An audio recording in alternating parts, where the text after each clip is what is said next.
Okay, TonyScapone here, creator of the Epic Gamble with the Epic Gamble, a stock list here, so don't go anywhere.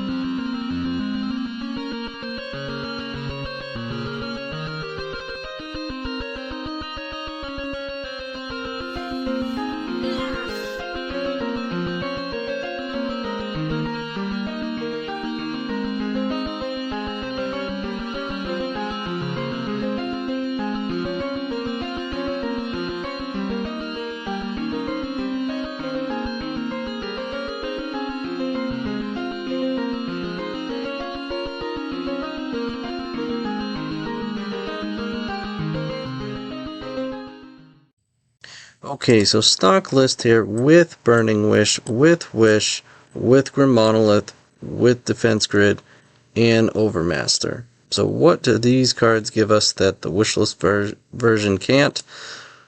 Certainly more consistency at a slight cost of efficiency. Since we have these wishes, they can all get Echo of Eons, they can all get Gamble, which can, in certain circumstances, wind up getting Gamble to get Lion's Eye Diamond. So there's more redundancy, of course, at the cost, like I said, of efficiency. We do have to actually resolve this spell, and it costs 2 more in front of these spells. Not as big a deal when we have Bergie in play, or if we're protected with Grid, or both, right? And probably one of the biggest things that this deck does offer over the wishlist version is it's a bit more bulletproof. It's not as fragile. You can't just get like your Grape Shot Surgical, right? Because we're killing with Burning Wish and Wish. So we have 2 cards. You can't just get knocked out by Emissary, because we can always use Wish to go get Echoing Truth and bounce it if they put it on sorcery. We have access to some utility through Burning Wish, so we can hit people with empty in game 1. We have virtually more access to Relay because of Wish. We have access to Peer into the Abyss. Again, main deck access to bounce spells, just to be able to bounce random stuff. Same thing as Shattering Spree. We're not just cold to a... Well, not that the other version is 100% cold to a Chalice, but Chalice on 0 is pretty darn close. Whereas we have game against it. Access to Reforge the Soul, so we can see their hand. And overall, we do just have more protection, right? We do have a bunch of relays, not 4, but we do have 3, as well as 2 Overmaster, and we are more able to support a full set of Defense Grid, as well as Grim Monolith. And one of the big things that Grim Monolith allows us to do is give us more consistent and powerful turn 2s, where you can set up your Monolith turn 1 and turn 2, untap with a Soul Land and Monolith, and maybe even another Soul Land, just a huge, tremendous boost of mana for turn 2, where we can start doing things like putting Grid in front of Lethal, or double Grid in front of, all these high velocity turn 2s. If you were to put me on the spot and say what is better, this or the one without Wish, I would say this. The one without Wish is not yet fully tuned. I'm still solving it. I think naturally its constraints, although it's gotten better with Stoker, I do think it still is kind of missing something. It needs to either get even more efficiency or explosiveness, or it needs something, I think. I'm not sure yet, obviously, I'm still testing with it. But this list right here is tried and true, has not changed for almost a year now, maybe even a year. I'd really have to think about that for a bit, except for like one small change, right? We were testing Stoker in the Overmaster slot. It is really powerful. It fits in nicely with the deck.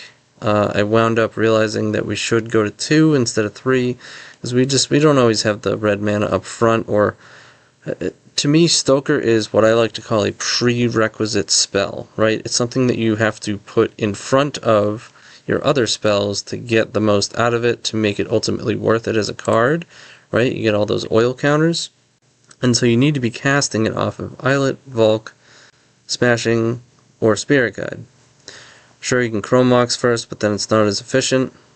A lot of times that's the way to go anyways, but then you play that, and it's really hard to play Stoker before your Monolith. You're trying to get grids out there, higher density of Burgies. It's just not necessarily as smooth in this deck, whereas the version without Wish is the version that is literally designed for the card. It feels like the card was designed for that deck, really. Having said that, in testing Stoker and realizing we should go down to 2, we went up on a red source, and this is something that we've run in this deck. At one point, I think we ran it for about a year. So it's been in this deck for a long time previously. It's a really solid card. It gives us another red source. I'll go into it further, but actually one of the reasons why we go with that now, even despite going back to Overmaster, is I really like how it operated. We are definitely happy to have another non-artifact red and non-artifact blue source available in the deck, right? And the fact that it can draw a card is actually huge. When we're exiling with Relay, flipping cards with Horn, having a land drop that can draw us a card, and with a Horn, effectively look at 3 cards, that can absolutely determine winning or losing a game and thus a match. And even possibly a tournament in that case, right?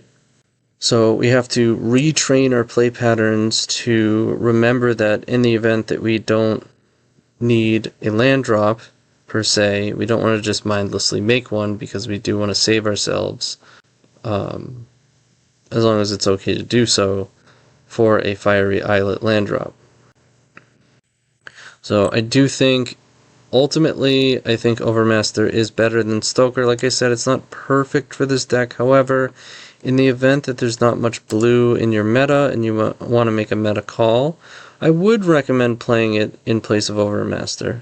I will say the card does still play very well against blue, just not quite as good as Overmaster. So if you play it, you're still going to be fine against blue, but I would consider it a personal hedge away from blue, whereas you can hedge towards blue with Overmaster. It can change some of the sideboarding slightly, but we're not going to go into that today because we're going to try to keep it as stock as possible and go with the 2 Overmaster. I'm coming right off of a trophy from today's stream with this exact list, putting us, I think, in 4th? Let's see. Yes, well, tied for 4th.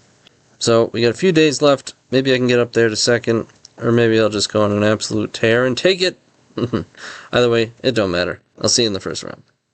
Okay, here we are in round 1 with the Epic Gamble against OG Mage 757. Let's go. We've won the die roll, and it looks like we have a very explosive start.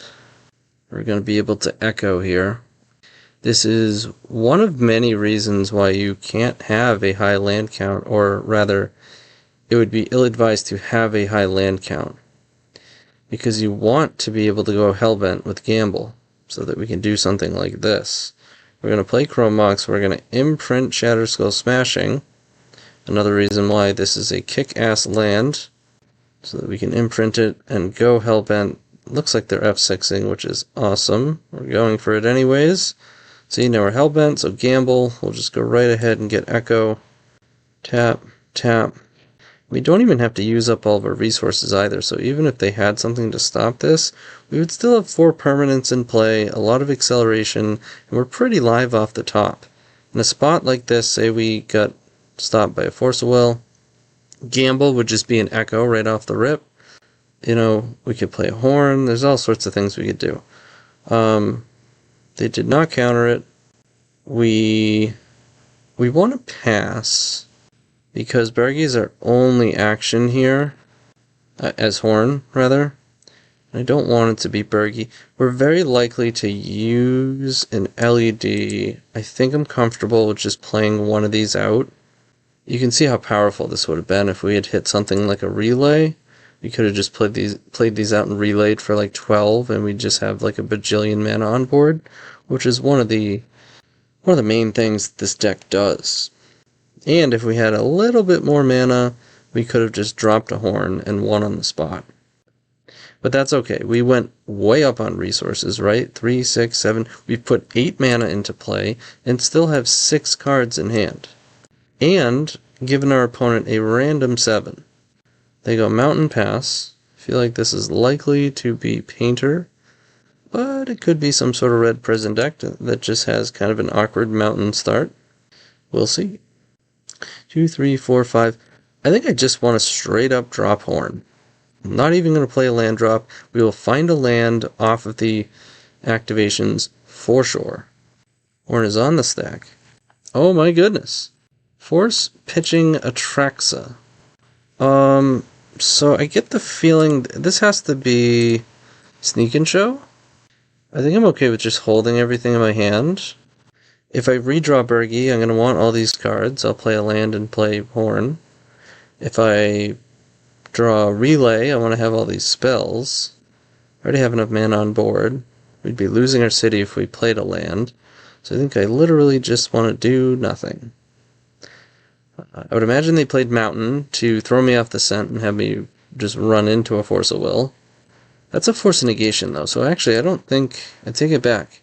I mean, it's Force plus Attracts into the basic Mountain. I don't... What is happening right now? Okay. This is certainly a spot where Stoker would be amazing. They would pretty much have to counter it. Having said that, if Overmaster had found something, like an Echo, that would have been huge. Alright, it is a show and tell deck. They're just playing Force Negation. I'm going to go ahead and put an Ancient Tomb into play, because it's not going to blow up my city, and there's a reasonable chance I would want to play it. Alright, I understand there's a Grizzlebrand in play. You don't have to panic. If we draw, say, Echo, I think we're just in business. I can't imagine they have more than one Force of Negation. They could. But most of the time, they only have forces, and that's kind of a strength in these scenarios, where they're not always guaranteed to find force.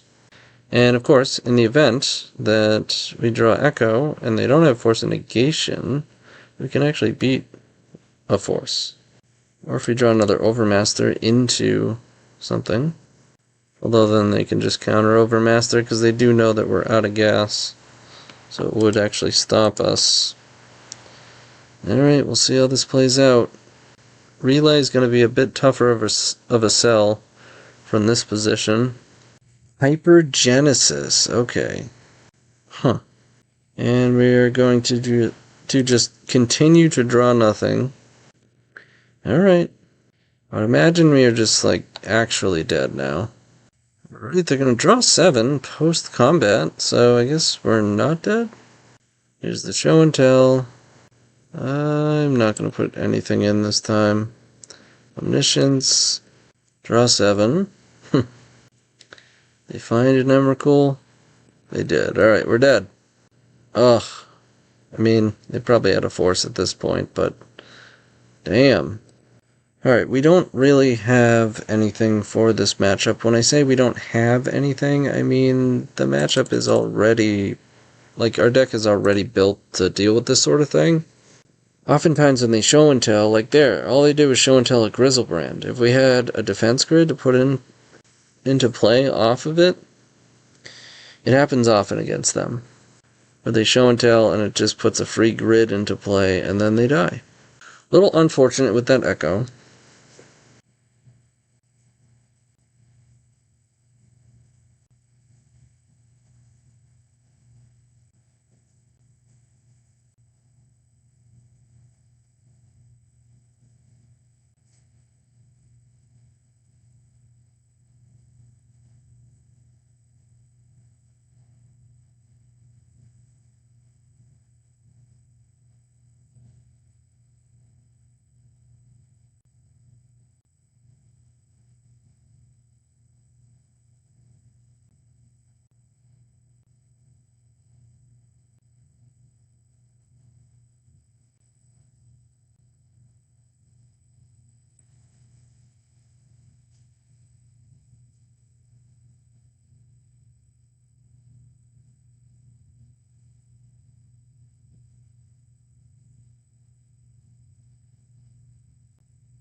Alright, game 2.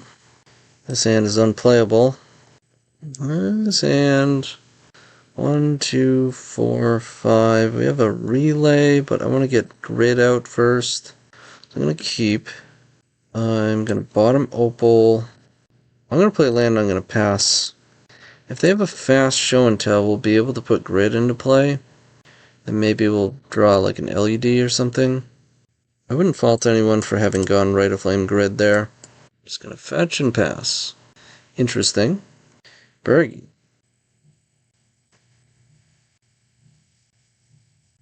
So once again, I'm going to pass. Listen, if they have show and tell, drop omniscience, and kill us, then good on you. But if they have show and tell, play Grizzlebrand, they're going to lose. Most likely. We do need to draw more mana. There it is. So we say okay, put grid in, and they put Emrakul, which doesn't do shit if they're dead. Alright, come on, mana. Come on, LED. Another Burning Wish. It's not great. We can go for a 50-50 Echo. It's probably our best bet. Let's do it. So we're going to go Right of Flame, Right of Flame, go Bergie, Petal, go Burning Wish, we'll get Echo, and then this Burning Wish. If we had like an active opal, we could have gotten Void Snare, bounced it, replayed it, Burning Wish, and then Gamble would just be able to get Echo and cast Echo. But that is not the case. So now we get a Gamble, and now we hope to hit on a 50-50. Had it the whole time, don't even worry about it. So now we're just heavily favored, but not guaranteed, right? You can still whiff. It does not look like we whiffed. We have won the game. So we're going to go Grim Monolith. We're going to tap it. We're going to make a horn. Use that horn to get rid of Chrome Mox and get rid of Right of Flame. We flipped a Gamble, so we don't need this Gamble. And we don't need both petals. We do need this blue source. So we'll play that. This is a good example of, I mean, they're already dead, but just good practice for, there's no reason to play a land here, right? So you just don't. Because at some point, you're probably going to run into Fiery Islet, and you can just get a card out of it. Why not? So now we can gamble. We'll get Echo, tap Monolith. Pay a blue and 2. Get some more cards. Now, I like to do this to save time. You can hold control, right? Hold priority. And just get rid of the cards that you know 100% you're not going to be using. Like, we're just not going to need these. So I'll leave the Lion's Eye Diamond, although we're probably going to flip that one too. But there it all goes. Yep, we'll get rid of that as well. Why not? I'll play another grid because, well, because why not? Why the heck not? Right of Flame. We can look at more of their deck if we wanted to, by just reforging the soul. But I know what their deck is about, so let's just wheel again, because we didn't actually find a Burning Wish.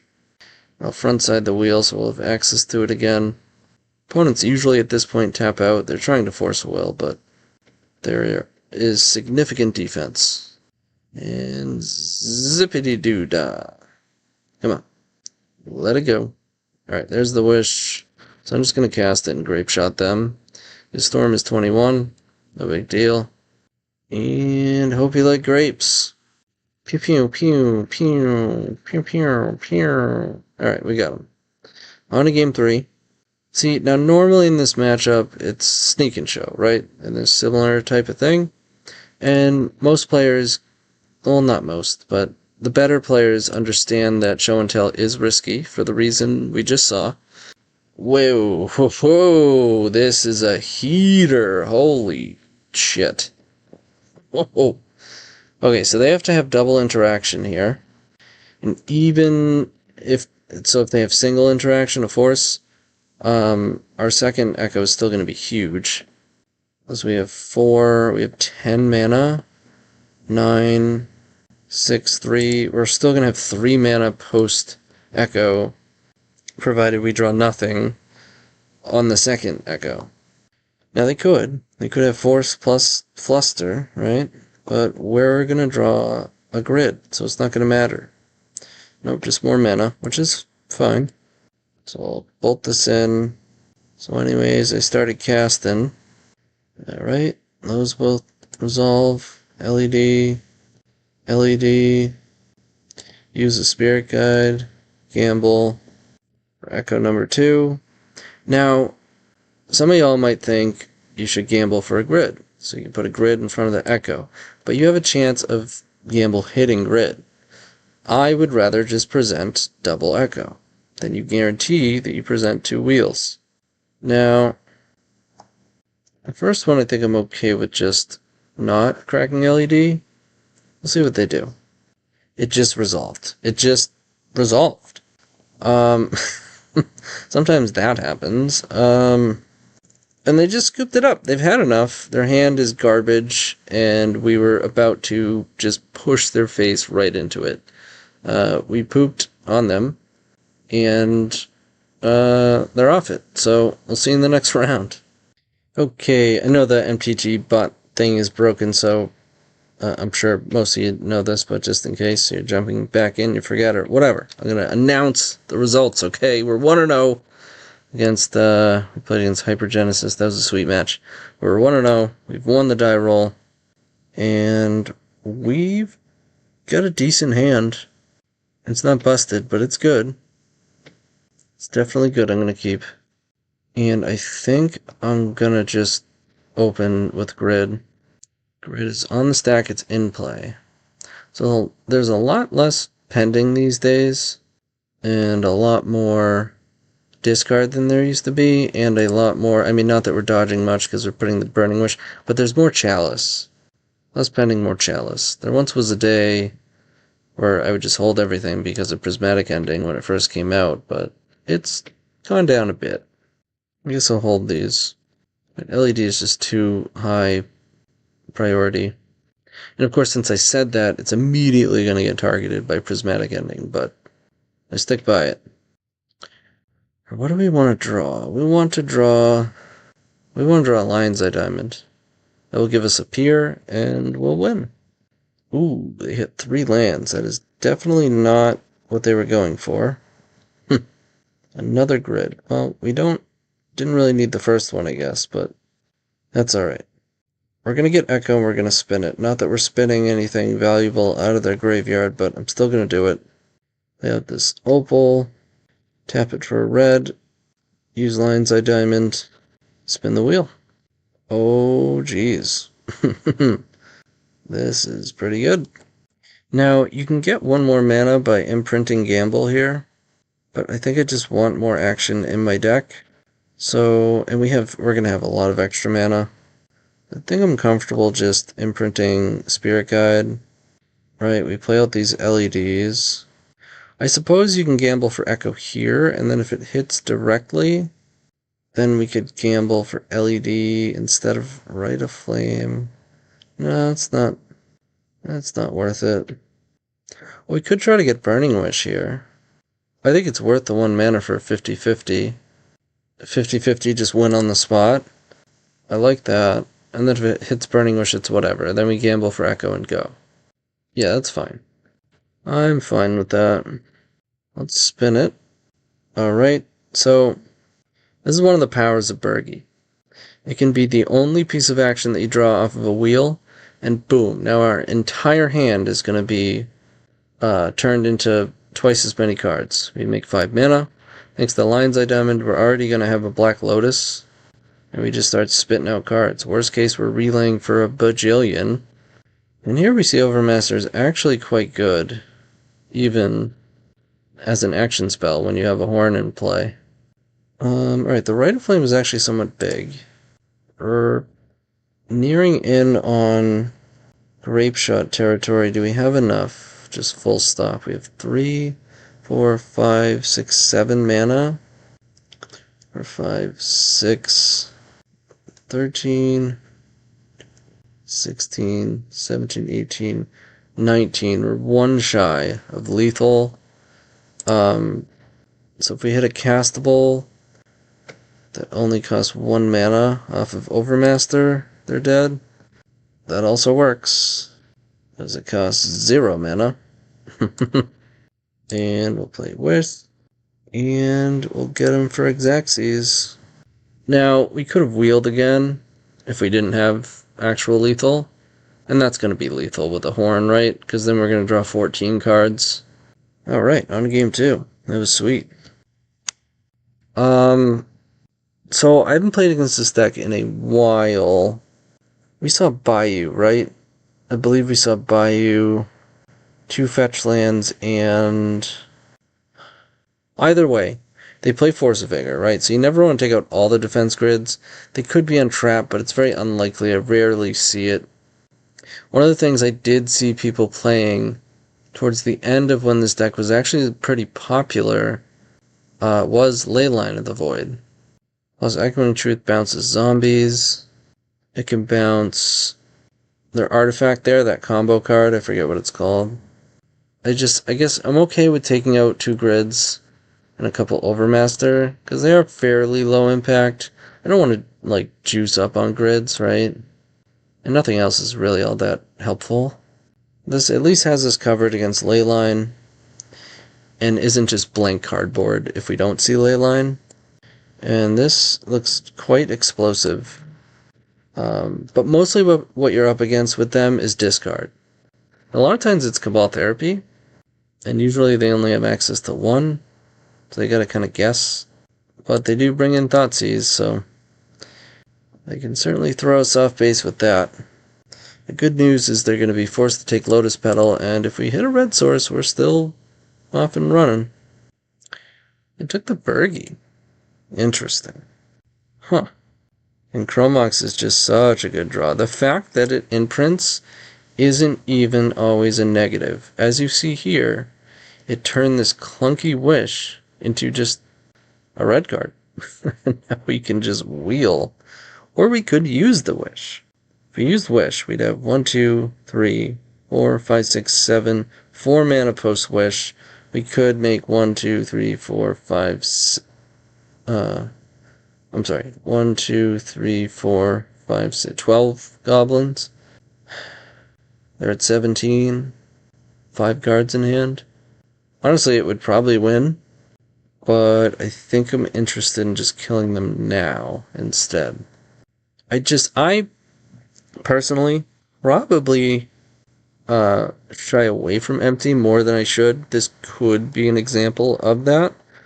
Legacy is a very powerful format, and bad things can happen when you pass the turn, so I do enjoy taking advantage of spots where I have a very good chance of just killing them. And sometimes you just draw absolutely nothing. Huh. I'm not even sure if I'm supposed to play this Spirit Guide. I mean, I think I'll play Grid, just because Force of Vigor could be a bitch. But holy shit, huh? They were F6. I'm gonna pass it over. So here's the thing. If we draw Burgie, we're just back in it. Probably the most awkward thing about this hand is the fact that we have 3 non-imprintable lands. What are you gonna name, huh?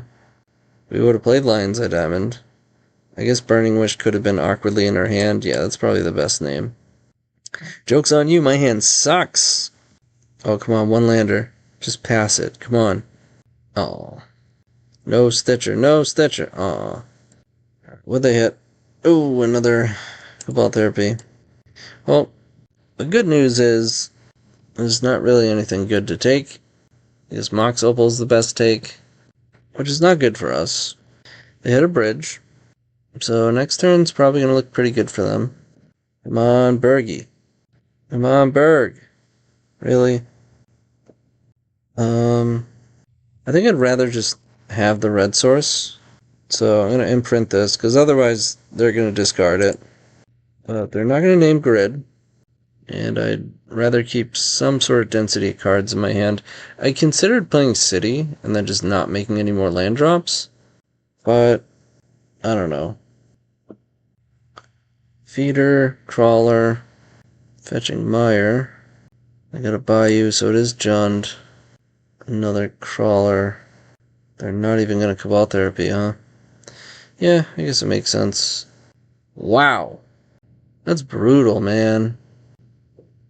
Absolutely brutal. Do I want 2 grids in play? I mean, Force of Vigor would still be a pain in the ass here.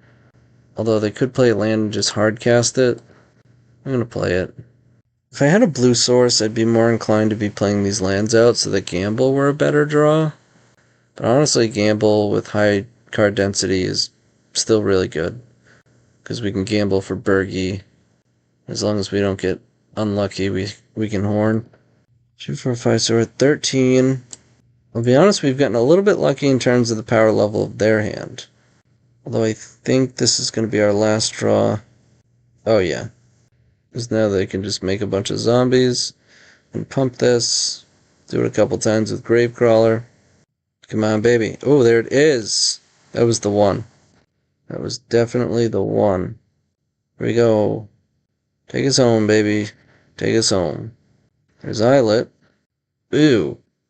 2 Chrome Moxen. That was brutal. Okay. So let's play Petal. Let's cast Burning Wish.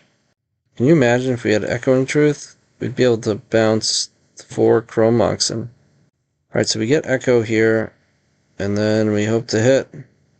Come on, LED. This does it. So now we get to go Mox Opal. As long as they don't have Fairy Macabre. We go Fiery Islet. Cast Rite of Flame. Nice. And Echo. You gotta utilize their bridge while they can. It's fine with me. If I somehow whiff, I will just give it to you, OP. Don't worry about it. Don't you worry. Alright, let's get rid of these monoliths. We don't need this grid. Not gonna need both Bergies. Okay, so we have right in front of us Bergie into Echo with this horn, so we'll just do that. So we go Rite of Flame, play Bergie, play the LED, play a Petal, make blue with LED, cast this Echo. And now we have a bajillion cards, so I can just fast track it. Priority. Well, there's just a Burning Wish there too. So we'll just cast these. Well, we got them out here too. You know what? Just show them the goods. You know? Just show them the goods. LED. We've got 14 Storm. So Burning Wish. Go ahead and get them with the grapes. Alright. Pew pew pew pew. We got them. See you in round 3. Okay, round 3 against Ark4n. I think Ark4n's been on kind of an Ancient Tomb kick, but you never know when he's just playing some brew or something. And we lost the die roll, which is not good for us. I'm gonna have to throw this one back. Ugh. Oh, man. He kept on 7. I'm gonna keep this reluctantly, but I'm gonna keep it. I think going to 5 is not going to be good against really anything he plays. So it's just straight up Delver. That's actually something of a relief. Okay. It's not terrible. Let's play Ancient Tomb. Pass. I'm not going to run into Daze. I really want Metalcraft. And figured we're going to get Wastelanded. Plus, if you don't cast spells, they don't get Delirious. Oh boy. But we're going to have to... I think it would be crazy at this point to not cast our Monolith. Okay. So next turn we can try to resolve a Horn. If we can draw an Echo, we're in business. Alright, they're going to Brainstorm. No flip on the Delver. No Surveil.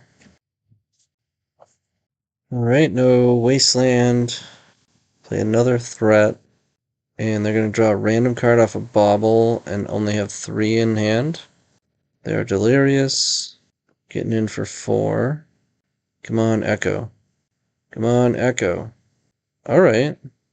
That's something. Let's go for it. Getting dazed. I will pay. Interesting. Does take us off of Horn. We can try to Overmaster post Bergie.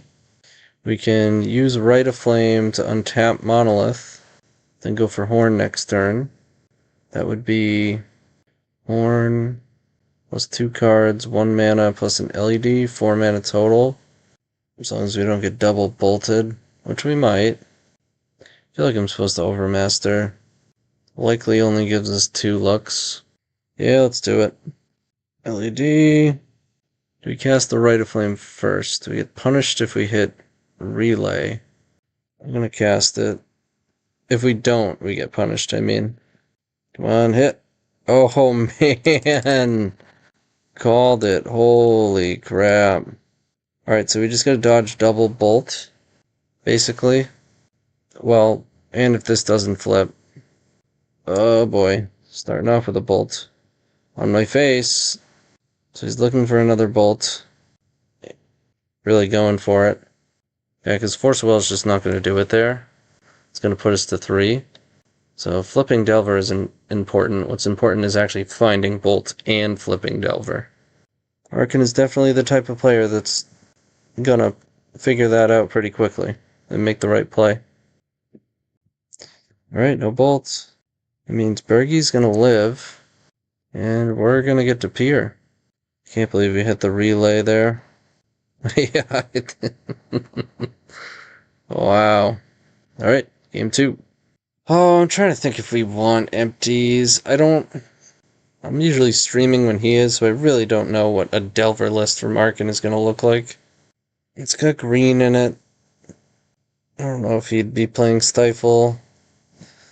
I don't think I want to lean in on empty on the draw. He knows me too well. I know he's expecting it. Also wouldn't shock me if he's playing Stifle, because I know he knows how volatile Moto leagues are, so he might have it tuned for that. Also, it could be just a Dono deck that has it. Either way, I don't think I want to lean on empty, assuming that we're going to beat interaction and then just get blown up by Stifle. His hand is not particularly good. They mulliganed.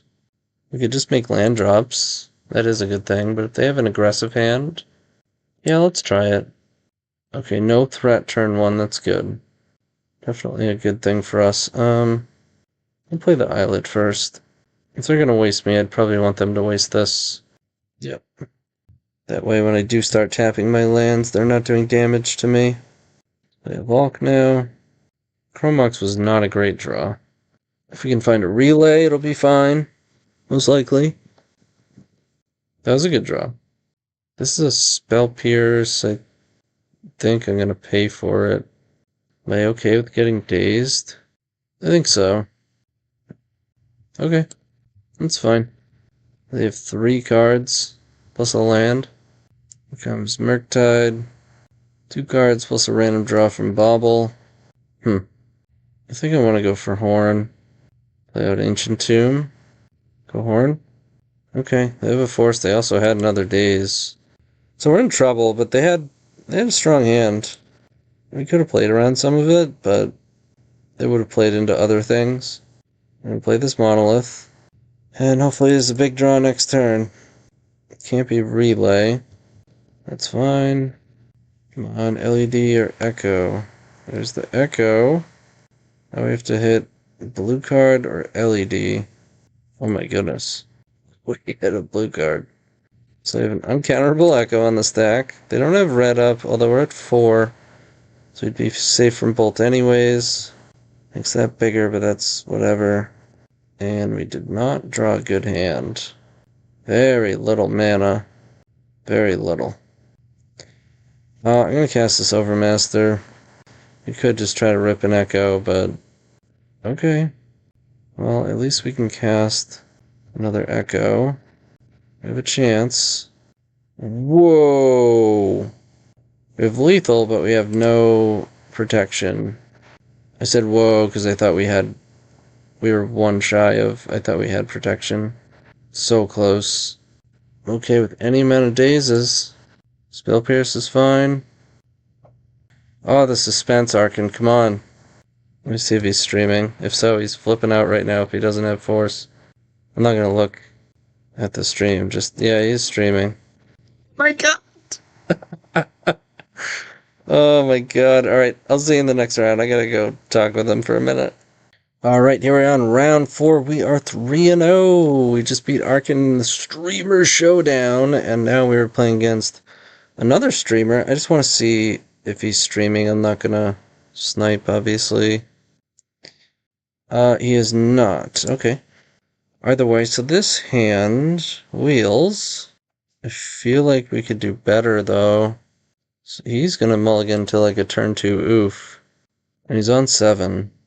If he plays any mana dork, if we wheel, it's probably gonna put him into an oof. And as it stands, this is simply a wheel. These defense grids, this is like a mulligan to 5, basically. I'm gonna mulligan that one. This is also awful. So I'll go to 4. This is a lot better. I'll keep a bottom. Oh, if this were only a mull to 5, I think we have to get rid of Berg. Could get rid of Petal. Pretty risky, though. Yeah, I'll get rid of Berg. Right, Foothills, Bayou, Hierarch, okay. You draw Burning Wish. Not the worst, but I don't think I'm going to use it. Split Petal, LED, City. I'll keep the 1 red and leave Petal to try to work towards Metalcraft. 1, 2, 3, 4, 5, Horn. We could also go Bergy. 1, 2, 3, 4, 5, 6. Horn. 2 mana. 4 cards.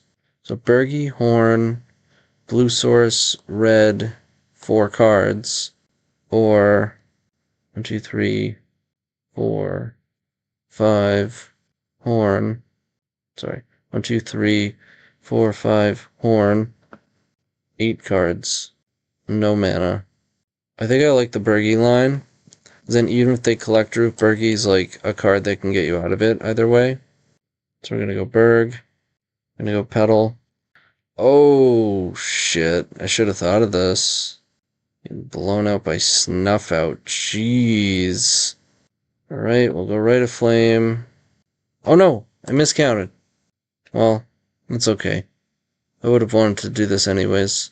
I was thinking we had enough to play the Horn and then just basically pass, but I would have wanted to use Rite of Flame to cast Monolith anyways.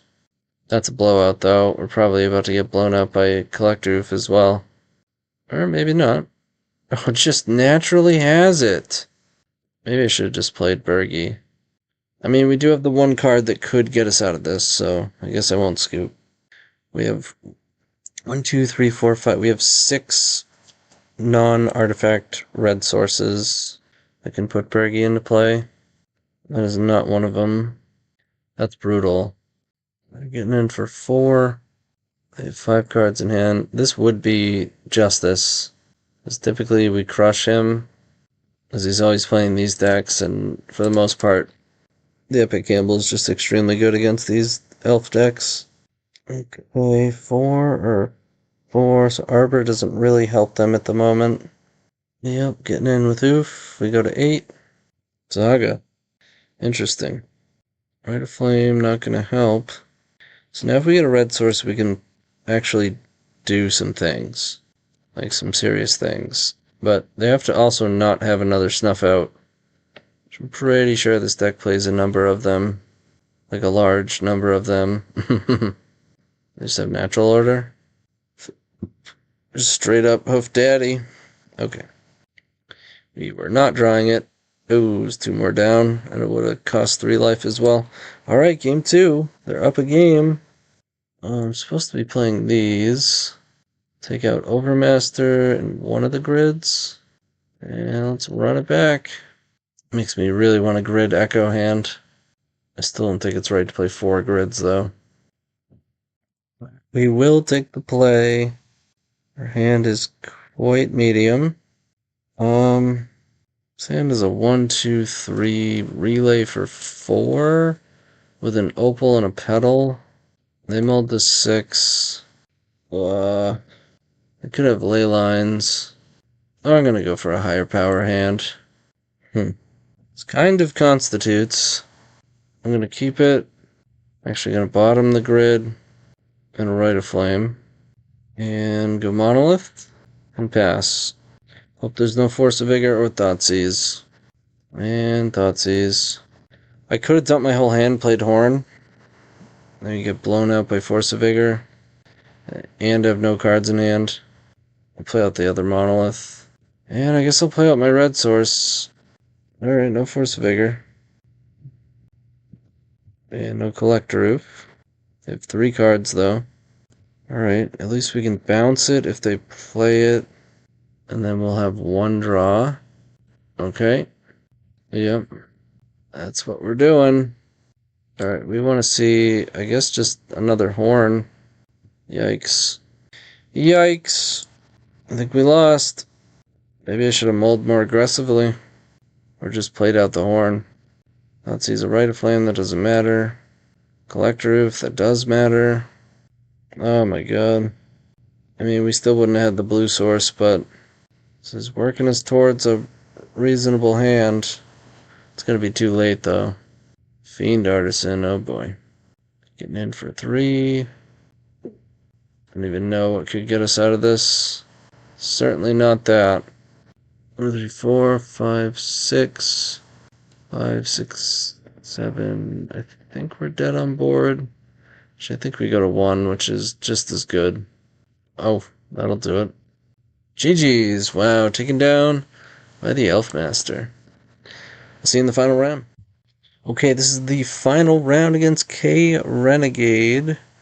Yeah, this hand is pretty powerful. We're going to keep it. Looks like we're on the draw, which is unfortunate, but at least we'll get to see what we're playing against. It would be nice to get a colored card to be able to imprint with this Chrome Mox. Or if they're on a blue deck, it'd be nice to hit a defense grid. Or at least Overmaster. Of course, we'd have to use Petal and then spike a red card for Chrome Mox, but or an Echo. Okay then. Why not? The perfect land. Alright, we are capable of getting out of this sort of thing. Of course, they're going to follow it right up with a... it's not... it's fine. Ish. Okay. That is a card that we needed. I think we have to imprint this Gamble. Like, playing this Petal is just not really going to cut it. Same thing with Monolith. And we need the Burning Wish for sure. Yeah. Alright, the next turn we can cast Burning Wish, get Shattering Spree. Turn after, cast Shattering Spree, and hopefully we will have drawn some action. Don't want to see Chalice. They only have 1 card. Rite of Flame, huh? Could play out a Monolith. Nah. So this is something I 100% know that I have to do. So we may as well start with that. Oh, man. I think it's a very close game right now. They're going to start being able to activate this, which is a pretty fast clock. Alright. That does the trick. Do I want to play a Monolith out first? If not, we can shoot down Trinisphere and play Petal, Rite of Flame, and throw away 2 Monoliths. I think we chance it. Chancing it meaning hopefully they don't draw another block piece. I think we're basically in the same position if they do. So we'll just have to use the Monolith to pay for a Petal to... Yep, there it is. So ridiculous. Okay, so... interesting. So if we play Rite of Flame, then we have 2, 5... use 2 red and 1 colorless to kill both Trinispheres. Then we have 2 colorless left that we can use to cast Monolith, which will be 3, Petals 4, Undead Diamond is 7, Burning Wish Echo, or, once again, we can delay, as well have a Pier, if we can get this one out there, right? 1, 2, 3, then we'll have 4. Oh no, that didn't help. That didn't help. That was stupid. Because I have to cast Rite of Flame first anyways. Well, hopefully we hit a land, a red land now. Or another Petal. Should have just played another Monolith. Okay, that does it. Never punished. Let's go like this, replicate once. Trigger, replicate, target the other one. Boink, boink. Tap this monolith. Play monolith. Play opal. Play Rite of Flame. Play Lion's Eye Diamond. 5, 6, 7. So we just have lethal instead. That's pretty good. In fact, I didn't count. We may have had lethal before. I was trying to hit Pier, but I probably missed lethal that turn that I was counting 7 mana with Burning Wish. I didn't just figure Storm. And don't freak out, we're just getting Burning Wish. We didn't have to do this, but why not? Either way, we got game 1 against probably the second hardest matchup. Got him with the Tendies. Alright, game 2. Really just hoping to cheese them out. Also playing bounce spells. We take our grids out. We can take Overmasters out. We can take Gamble out. Let's go. Oh, I'm sorry, we shouldn't have all 4. There's 3 empties. I do want access to it. Okay, I mean, I'm not going to shy away from this hand. If they have Leyline, and they might go like Chalice on 1. But, I mean, odds are we're going to lose with this hand.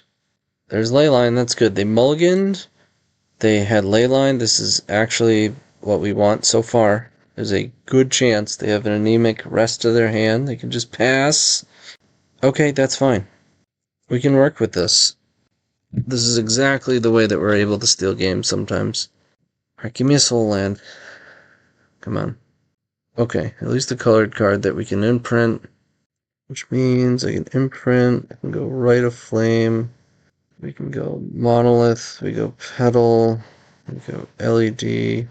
Play Chromox. No imprint. I make red. It's a Goblins on Goblins mirror action. Could Reforge, but I'm not going to do that. Could Relay, which wouldn't be bad, but 16 Goblins should get there. Fury is not going to stop this. They need red source, Confluence, which it's entirely possible, just very much improbable. I sent a message. Honestly, it's an honor to lose to it. Very kind message. So we wound up 4-1-ing. Okay, so that was a wild league. This is one of my favorite, probably my absolute favorite deck. Obviously, it's my first very successful creation, and it still continues to be very powerful. It takes time, it takes reps. The ceiling is very high, but if you get to that ceiling and you like a challenge, this is the game. This is the deck for you. It's pretty funny that we 2-0'd like Red Prison. We had, which is one of our worst matchups. We had super close match against Ark4n, where like both of those games we were way behind and somehow pulled it off. And then we lost to like a slam dunk matchup that you can lose. It happens. You know, it's not one of those like 90% matchups, right? It's a 75 to 80, and the thing about 75 to 80% is that 20 to 25% of the time you lose.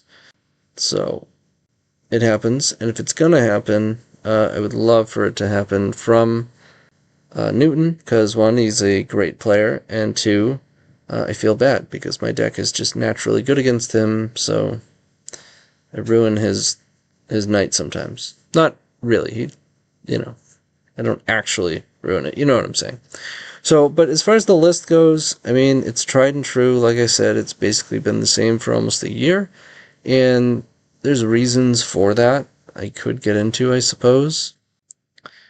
It's mostly because, like, for instance, you see a deck like the Epic Storm that is constantly changing. And the reason for that is the theory behind the Epic Storm. At least as I understand it, the Epic Storm is simply constantly trying to answer the question, what is the best combination of cards with a fetch land mana base to provide the most competitive ad nauseam storm deck. And so the core of the deck tends to stay the same, but the supporting cast will say, right, the secondary spells in the main deck, that being the protection spells, as well as the removal suite and maybe some of the flex slots in the sideboard. So depending on what is occurring in the meta, what cards are being printed, that sort of thing, you'll see changes in the Epic Storm, right? You don't see changes in the Epic Gamble, really. Mostly because we don't really have a mana base that we can just slide things around and change the color pie, right? We are mono red. We are mono red. This style is always going to be mono red. There's other variations that you can do. That's a whole nother conversation that at some point I'm sure we'll have. I have had many a times on my stream. My stream is definitely a place that if you want to scroll down the description, you can find a link there. I tend to stream on Wednesday, Thursday, Friday, late mornings, starting around 10:30, 11, that sort of thing. And you can ask me questions live. I'm always answering questions such as that. We can get into that at a different time. But right now, answering the question as to why we don't really change this stock list all that much. And it is largely, like I'm saying, the mana base. Okay? Mono red, right? And we have found that the best way to build this deck is mono red, not splashing into colors, simply because of the efficiency that you can get by pushing a large number of soul lands. I would rather have 6 soul lands than have to contort my mana base to support another color. So, as such, we have very little in terms of variation and flexibility in our card choices overall, and certainly in our sideboard. I'd say really the only time you're going to see changes, unless of course, I'll give you an example. If Delver really continues when I say continues to, I mean like a significant reduction in Delver to the point where it's not even considered one of the best decks, right? I might consider reducing Empty the Warrens. 4 of those in the sideboard is largely for the tempo matchup, and certainly and mostly for Blue-Red Delver. It is an example of how we would change something significant in the deck, but I just don't see that happening, right? Or if they print something that's just going to be better against Delver. It is close at this point. Delver has gone down a peg to the point where it's not played as much. There is a certain point where, in the event that Delver numbers go down enough, because there are other cards that I would like to play in my sideboard. I'd like to have an Overmaster in my sideboard. I'd like to have a Faithless Looting in my sideboard. I'd like to have another Bounce spell in my sideboard, maybe a second Shattering Spree. These are all pretty effective cards that in the past have yielded good results, but you only get 15 cards, and we're trying to optimize for the best chances at winning a competitive tournament. And Delver numbers are still high. Despite having gone down, they're still high. The deck is still extremely good. And despite our main 60 being very good against them, and this is actually the reason why I would even consider it if the numbers went down a bit more, despite still being fairly well represented, is because our 60 is very good against them. We're still strongly favored.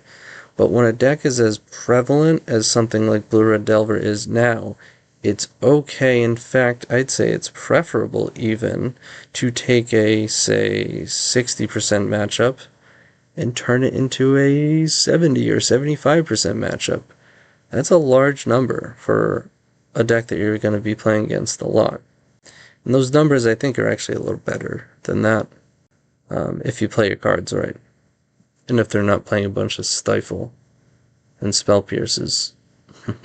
Even then, it's still favorable and good, but I digress. So, the list is solid.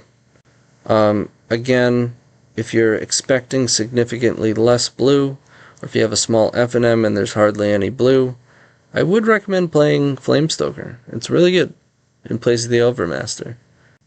It's an exceptional card, and it does prevent us from fizzling a little bit more than Overmaster would, obviously.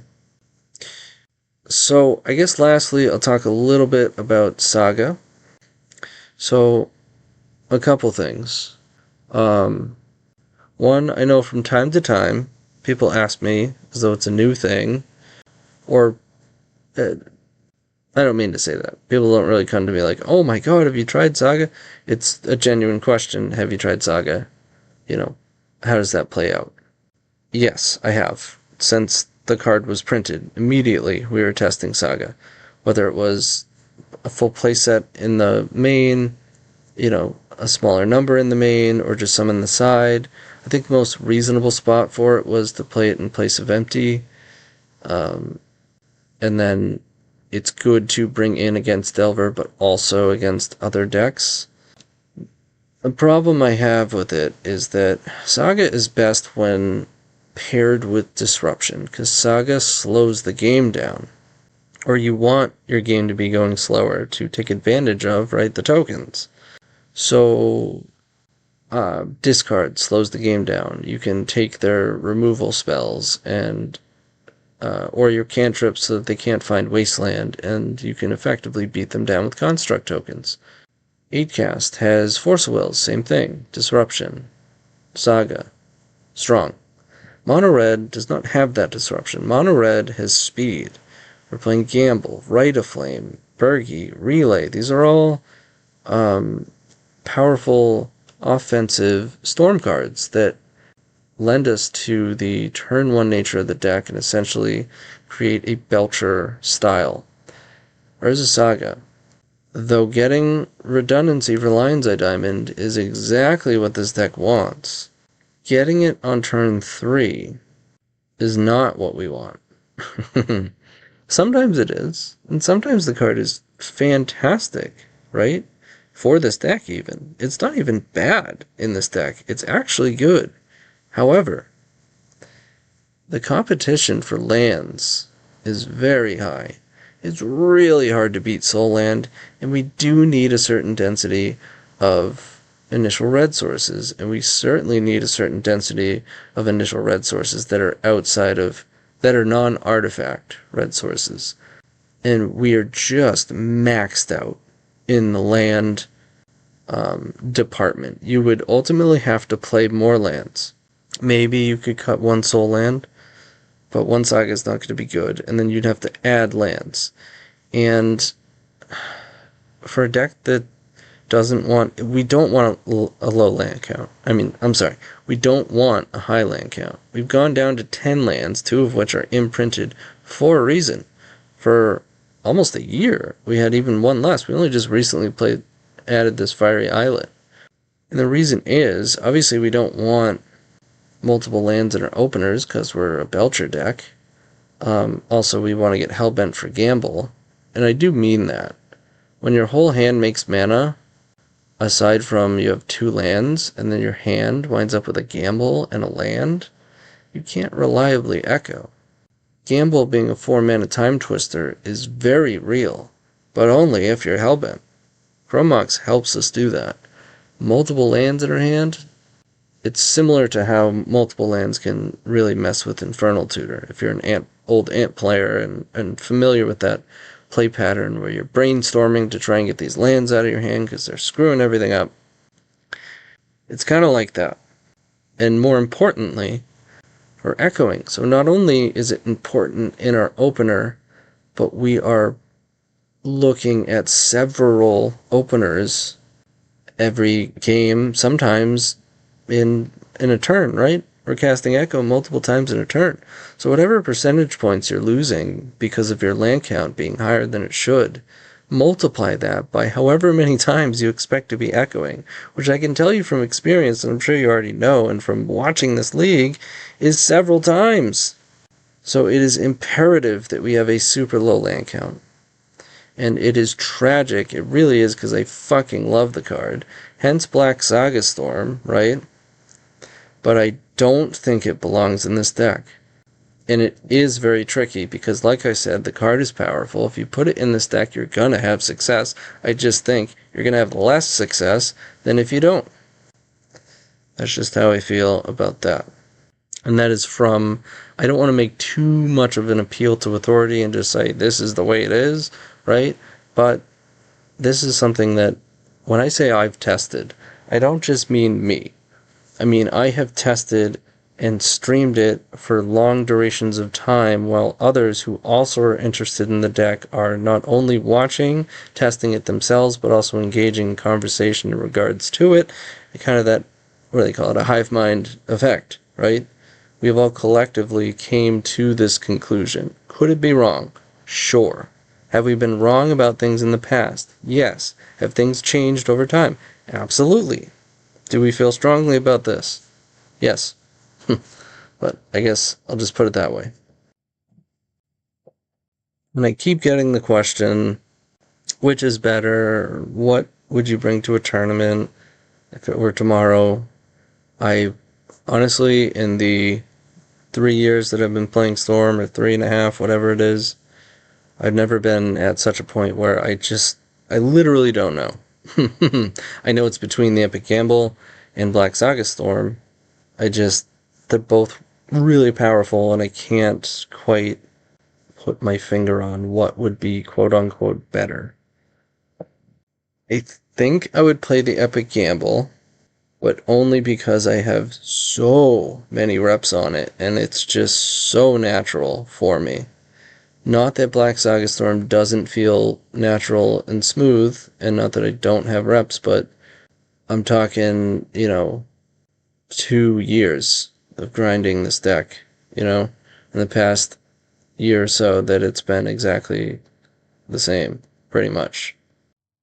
I feel like there was something else I wanted to go over, but I have forgotten, so I'm going to end the video here. I do want to remind you that I did start a Patreon. I have sideboard content there for both this and Black Saga Storm. I am almost finished with it, so you can have an almost finished, well, by the time you watch this, maybe it is finished, whatever. Full updated sideboard guide for this deck, 100%, that is there. And soon to be full sideboard guide, not just sideboard guide, there's, little short synopses of like the matchup, what I think is important, that sort of thing, what to watch out for. Not for every match, but for a bunch of them. And it is extensive. I think it's like 50, it's like in the low 50s as far as how many matchups. So I may have missed something. Let me know. There's a deck running around out there that I should put. I don't think I've specifically put Boros Initiative and stuff like that, but I'm going through it now, so. Alright. So subscribe, go check out my Twitch, Patreon, all that good stuff, and see you next time.